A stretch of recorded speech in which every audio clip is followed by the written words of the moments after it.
Dirjen Bea Cukai disebut menerima uang dari Brunei, Pak. Tanggapan Pak ini seperti apa, Pak? Saya akan ikutin perintah Bapak Presiden. Terima kasih ya. Iya Pak, kalau Presiden kan dicopot Pak, itu gimana Pak? Berarti dicopot dong Pak, berarti Pak. Kita lihat minggu depan ya. Udah ditunggu pajaknya, dicopot, udah ditunggu pajaknya. Lu cepet sentimen amat lu. Mau cepat. Nanti kita lihat perkembangannya ya. Rupiah katanya bisa balik ke 15.000, itu targetnya kapan Pak?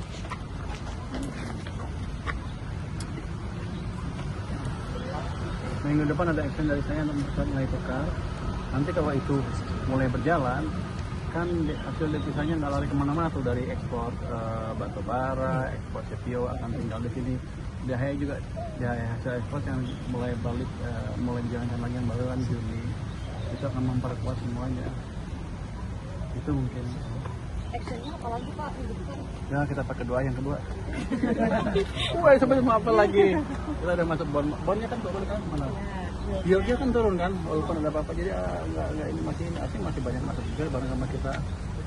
Jadi ketika stabilitas harga obligasi terlihat, asing nggak ragu mau masuk.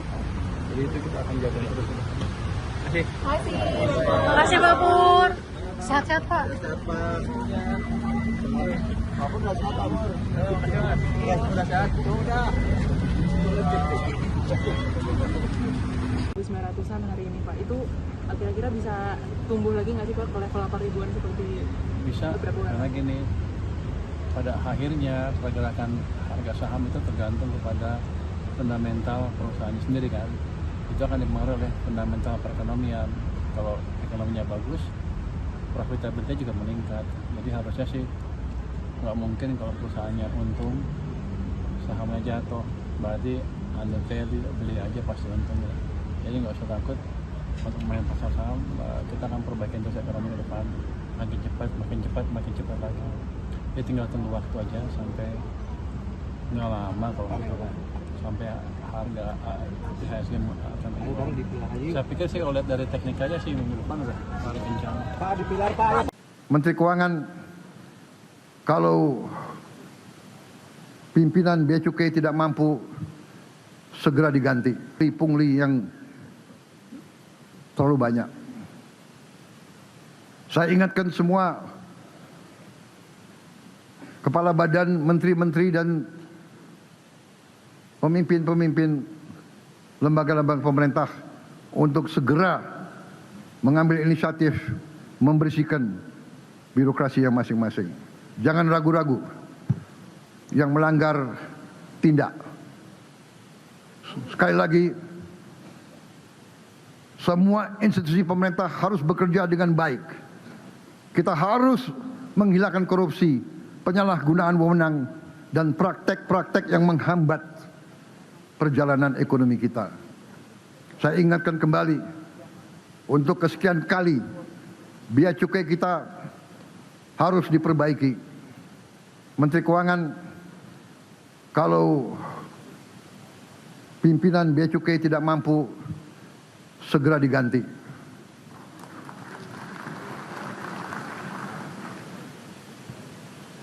Bangsa dan rakyat menuntut pekerjaan yang cepat.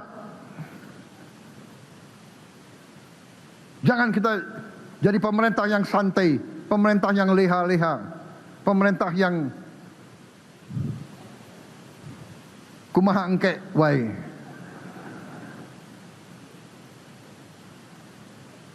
Kita harus jadi pemerintah yang didorong oleh engke kumaha, bukan kumaha engke.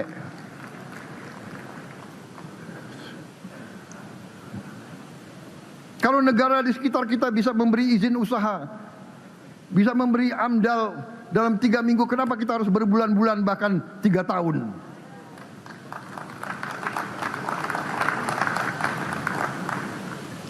Tidak ada orang yang tidak bisa diganti. Rakyat menuntut pemerintah yang benar dan baik.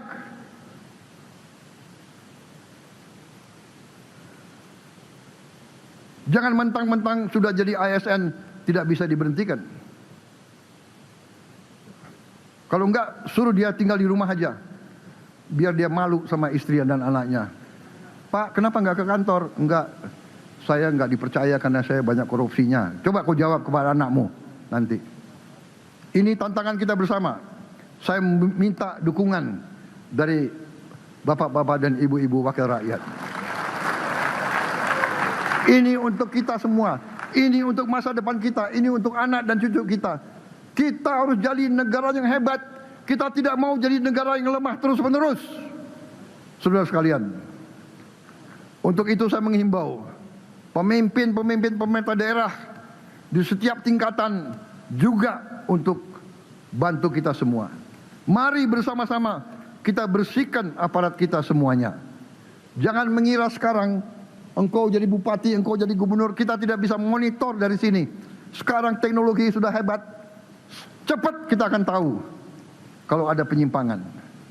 Saudara-saudara, saya sedih kalau yang sekarang pejabat masih coba korupsi. Cepat ketahuan. Sekarang ada teknologi, ya, ada radar bisa kita pakai, kita bisa lihat bawah tanah. Jadi saudara-saudara yang punya bunker-bunker disembunyikan, nanti kita ketemu juga kekayaanmu. Saudara-saudara, saya akan menggunakan teknologi yang paling canggih. Teknologi pertahanan bisa mencari gudang senjata di bawah tanah. Radar sekarang bisa mencari, ranjau bisa mencari. Kita akan pakai untuk mencari bunker-bunker di sekitar kau.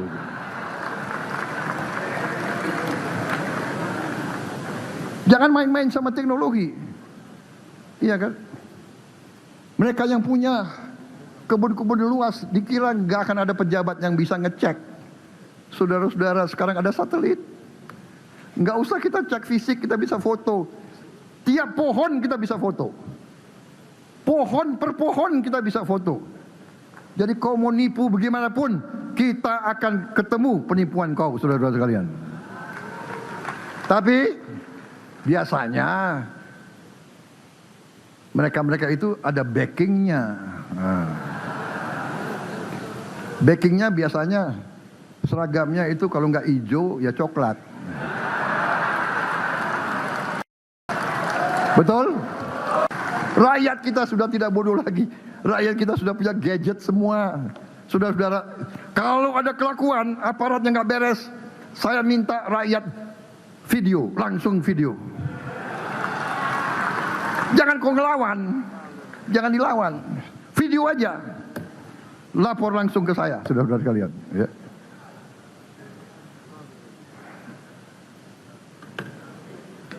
Sudah lama saya jadi orang Indonesia.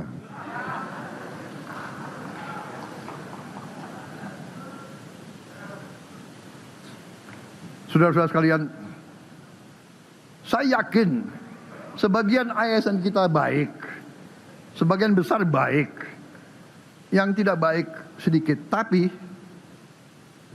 nenek moyang kita sudah ingatkan, nila setitik merusak susu sebelanga. Yang sedikit itu yang harus kita tindak. Yang namanya deep state. Deep state itu merasa dia kebal karena pemimpin politik gonta-ganti kan. Oh, dia nanti kalah pemilu, ya kan? Dia out. Menteri saya bilang 5 tahun maksimal. Ya kan? Nggak beres 2 tahun udah diganti. Dia nongkrong terus. Nunggu pemimpin capek, langsung minta tanda tangan. Saudara-saudara sekalian, pimpinan dan para anggota dewan yang saya muliakan, dengan dukungan dari dewan yang terhormat ini, pemerintah yang saya pimpin bertekad untuk kembali di mimbar ini bulan Agustus yang akan datang untuk menyampaikan laporan tentang kemajuan-kemajuan yang telah berhasil menjelang kemerdekaan negara kita yang ke-81 tahun.